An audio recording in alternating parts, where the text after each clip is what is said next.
Video बन सकता है, लेकिन आज की जो ताजा खबर है वो इंडिया गठबंधन से जुड़ी हुई है, प्रियंका गांधी से जुड़ी हुई है, अखिलेश यादव से जुड़ी हुई है और जुड़ी हुई है आने वाले लोकसभा चुनावों में 2024।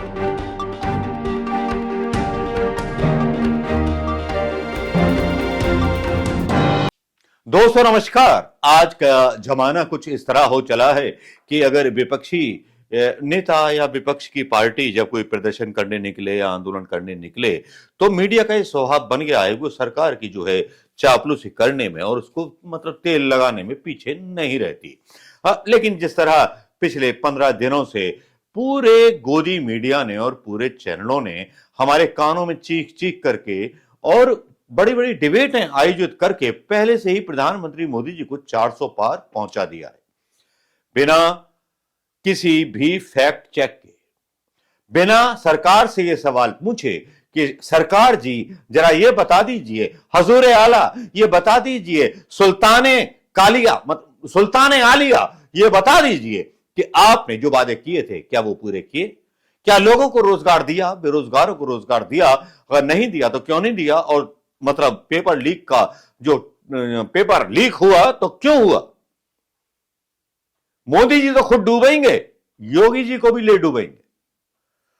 मोदी जी किसानों को अंदर नहीं घुसने देते, कम से कम योगी जी जैसे व्यक्ति एक ऐसे योगी हैं जिनसे उम्मीदें हैं पूरे देश को कि वो प्रधानमंत्री मोदी को रिप्लेस करें प्रधानमंत्री बनकर के, क्योंकि वो कम से कम अपने प्रदेश में राहुल गांधी को जाने देते हैं, कीले नहीं गड़वाते, मतलब आंसू गैस के गोले उनके समर्थकों पर नहीं छुड़वाते। कम से कम एक ऐसा दमदार नेता उत्तर प्रदेश में है तो योगी जी के लिए क्लैपिंग होनी चाहिए भाई, जोरदार। लेकिन योगी जी करें तो करें क्या, योगी जी बेचारे फंसे हुए, पार्टी का अनुशासन है। अब जो है भाई बीजेपी से, मोदी जी से यूपी के लिए कुछ विकास का धन भी लेना है। अगर वो भी कांग्रेसी नेताओं की तरह बन जाएंगे तो मोदी जी क्या उनकी सहायता करेंगे। अभी देख लीजिएगा, इसमें बवाल बहुत होगा कि राहुल गांधी की भारत जोड़ो यात्रा तुमने क्यों निकलने दी, योगी जी आओ जवाब दो। और ये दोनों गुजराती शाह और मोदी पूछेंगे, लेकिन योगी हमारे यूपी वाले कमजोर नहीं है भैया, सत्य सनातन धर्मी हैं, दूसरे धर्मों की इज्जत भी करना जानते हैं, भले ही बुलडोजर चलवाते हो वो एक अलग बात है, लेकिन समझ में आ गई, देर से आई लेकिन समझ में आ गई।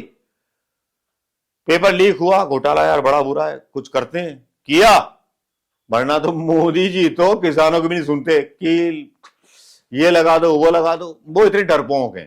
तो मोदी जी ज्यादा डरपोक कहे जाएंगे और योगी जी कम डरपोक, मतलब डरपोक ही नहीं है।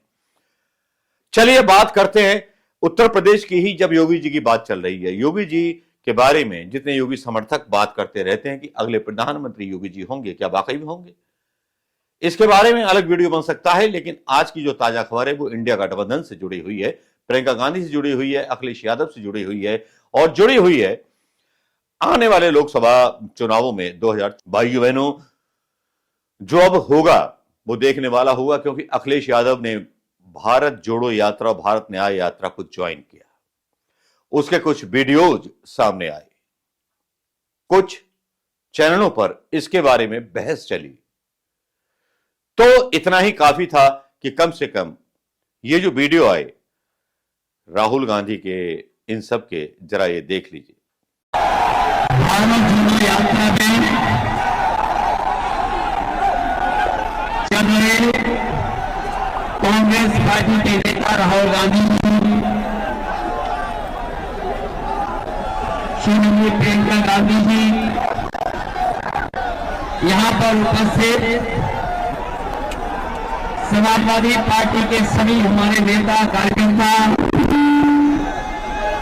कांग्रेस पार्टी के सभी वरिष्ठ नेता, सभी कार्यकर्ता साथी, पत्रकार बंधुओं, मैं सबसे पहले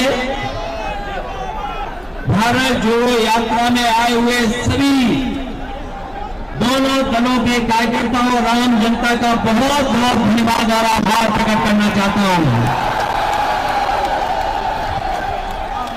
प्रयागराज शहर दुनिया में जाना जाता है,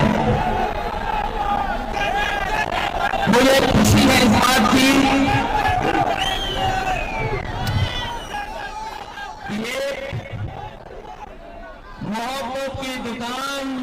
करके जो चले हैं, इस शहर में, बाजार में ही पूरा शहर मोहब्बत का शहर है। जितनी मोहब्बत भर सकते भर करके ले जाइए और पूरी यात्रा में बांट के चले वजह ये कि जाइए। पेच अटका हुआ था सीटों के बंटवारे को लेकर। अब 17 सीटों पर कांग्रेस अपना उम्मीदवार उतारेगी उत्तर प्रदेश में। समाजवादी पार्टी बाकी 63 सीटें अपने पास रखेगी और जो गठबंधन में लोग शामिल हो सकते हैं उनके साथ अपना फैसला करेगी। और जो शामिल हो सकते हैं, शब्दों पर गौर कीजिएगा, क्योंकि जयंत चौधरी, आरएलडी वाले जयंत चौधरी, जिनको 7 सीटें दे दी थी अखिलेश यादव ने, वो हो लिए हैं बीजेपी के साथ। और मायावती, उन्होंने एकला चलो का राग अलाप रखा है कि मैं तो अकेले चुनाव लड़ूंगी अपने दम पर उस दम में भी कुछ खेल है क्या? हाथी कमल का साथी बनकर उभरेगा क्या? तो बड़े ही दिलचस्प सियासी समीकरण बन रहे हैं उत्तर प्रदेश में। तो अब जो ये 2 लड़के साथ आए हैं, ये लड़के एनडीए को झटके दे पाएंगे क्या? यह सबसे अहम सवाल हो जाता है। और यहां पर ये वीडियो आपने देख ली होंगे। ये प्रमाण है कि 2 नेता एक हो रहे हैं। कांग्रेस 17 सीटों पर लड़ेगी और बाकी की सीटों पर लड़ेगी जो है अखिलेश यादव की पार्टी। लेकिन यहां भी पेच फंस गया। जिस जयंत चौधरी को अपने यहां राज्यसभा में लेने की बात कर रही थी भाजपा, अब उनको बात कर रही है कि हम आपको लोकसभा बागपत से चुनाव लड़ना चाहते हैं। अब जाट नेता जो चालाकी दिखा रहे थे, उन्हें 2 सीटें दी जा रही, जबकि 7 सीट दे रही थी अखिलेश यादव गठबंधन की सरकार। अब बड़े धर्म संकट में जाटों सभी गालियां मिल रही हैं, सब जगह से गालियां मिल रही हैं। मौका परस्ती अच्छी नहीं होती, मौका परस्ती अच्छी नहीं होती। कभी कभी सूंघ लेना चाहिए हवाओं का रुख क्या है। ईवीएम के खिलाफ भी आंदोलन चल रहा है। आंदोलन तो पूरे देश में चल रहे हैं, लेकिन भले ही उसको मीडिया ना दिखा रहा हो। मीडिया दिखा रहा हो प्रधानमंत्री मोदी जी मंदिर मंदिर जाकर के दर्शन कर रहे हैं। तो ये तो वही बात हुई कि जिस प्रधानमंत्री के पास उपलब्धि ना हो, जिसके पास उपलब्धि सिर्फ इस बात की हो कि उसे बोलना आता हो, उसके पास सिर्फ उपलब्धि इस बात की हो कि नेहरू को गालियां देना आता हो, उसके पास सिर्फ उपलब्धि इतनी हो कि उसके समर्थकों को मुसलमान और मुगल सम्राटों के ऊपर उंगलियां उठाना आता हो, जिनके पास केवल इस बात की काबिलियत हो और इस बात का झूठा इतिहास हो कि हमारा शक्ति पीठ वहां गिरा था, ये गिरा था, वो गिरा था, इस तरह के वीडियो डाले जा रहे हैं। लेकिन भाई, जो आरएसएस वाले हैं उनसे मैं एक सवाल करना चाहूंगा। पहले आप ये बताइए कि आप बोलते हो कुरान में जहां लिखा हुआ है वो चीज वहां है, ठीक। बाइबल में जो चीज लिखी है वो वहां है, हां ठीक। लेकिन मुझे ये बता दीजिए कि आप ग्रंथ किसको मानते हो? रामायण को, महाभारत को, या वेद उपनिषद को, या शिव पुराण को? जिसको आप मानते हो मुख्य, बस आप हमें बता दीजिएगा, हम आपकी बात का प्रचार करेंगे। लेकिन जिस तरह से राहुल गांधी और अखिलेश साथ में आए, उस तरह से बेचैनी भारतीय जनता पार्टी के अंदर बढ़नी जो है स्वाभाविक है। लेकिन इससे पहले एक वीडियो मैंने बनाया हुआ था आम आदमी पार्टी के साथ भी, जो है कांग्रेस का जो है गठबंधन हो चुका है 5 राज्यों में। तो ये वीडियो भी देखना जरूरी है और ये डाल देते। दोस्तों नमस्कार, मैं मनोज कुमार शर्मा एक बार फिर एक ऐसी न्यूज लेकर के आया हूं जो शायद भारतीय जनता पार्टी के लिए उसके गले में खराश पैदा कर दे और उसको कम से कम कुछ ऐसी गोलियों का और इंतजाम करना पड़े जो उसका गला साफ कर दें। क्योंकि जो सच में बताने वाला हूं वो ना तो भारतीय जनता पार्टी के गले उतरेगा, ना मीडिया के गले उतरेगा, क्योंकि आम आदमी पार्टी और कांग्रेस के बीच समझौता हो गया है। इंडिया गठबंधन में ये दूसरी ऐसी पार्टी है अखिलेश यादव के बाद जिसने कांग्रेस को महत्व दिया है। जहां अरविंद केजरीवाल की जिद दिल्ली को लेकर के थी, तो दिल्ली में तो 4-3 का फार्मूला हो गया।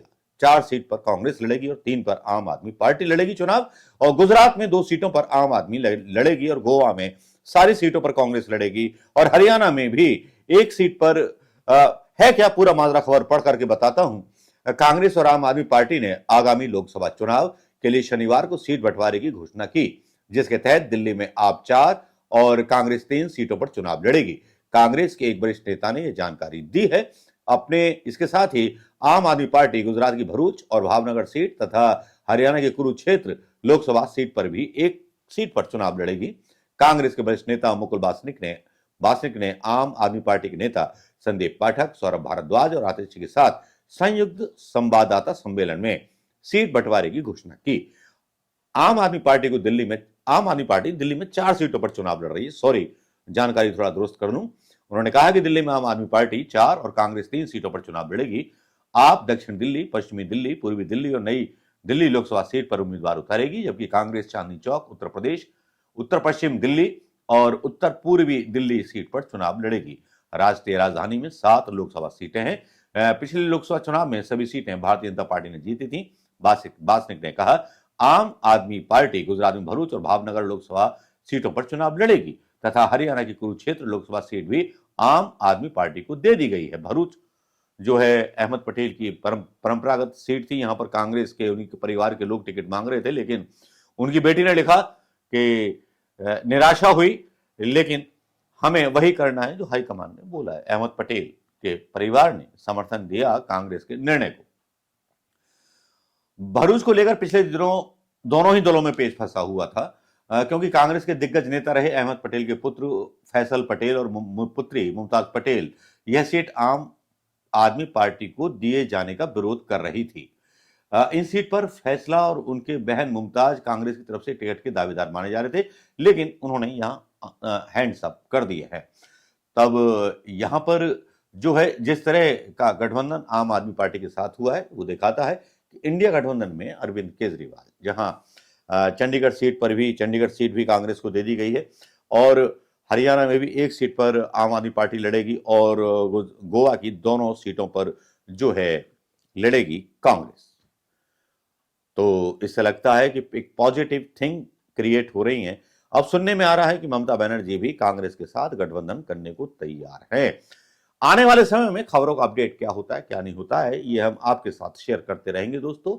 लेकिन भारतीय जनता पार्टी के लिए शायद ये बुरी खबर है, ठीक उसी तरह से जैसे बुरी खबर है ध्रुव राठी का वो वीडियो जो बैंड बजा रहा है भारतीय जनता पार्टी की डेमोक्रेसी की, उस नकली डेमोक्रेसी की जिसको राम मंदिर और भारत माता की जय के नाम। इस वीडियो को भी आपने देख लिया होगा और इस वीडियो को देखने के बाद कुछ उम्मीदें जागती हैं कि वो शक्तियां एक हो रही हैं जो देश में लोकतंत्र को जिंदा देखना चाहती हैं, जिसके बारे में ध्रुव राठी ने विदेश में जाकर के प्रोपेगेंडा रचा है कि हिंदुस्तान में डेमोक्रेसी ही खत्म हो गई है। तो अब ये साबित करने का मौका आ गया है इलेक्शन कमीशन के पास भी, और ईवीएम पर जो सवाल उठ रहे हैं उसके पास भी, और मोदी जी पर जो सवाल उठ रहे हैं उसके बाद भी, कि कहीं ऐसा ना हो कि अगर ये बातें सच निकली जो ध्रुव राठी ने कही हैं, तो कहीं प्रधानमंत्री मोदी जी का नाम गद्दाफी, हिटलर जैसे या पुतिन जैसे तानाशाहों में ना लिया जाए। नमस्कार, जय हिंद दोस्तों।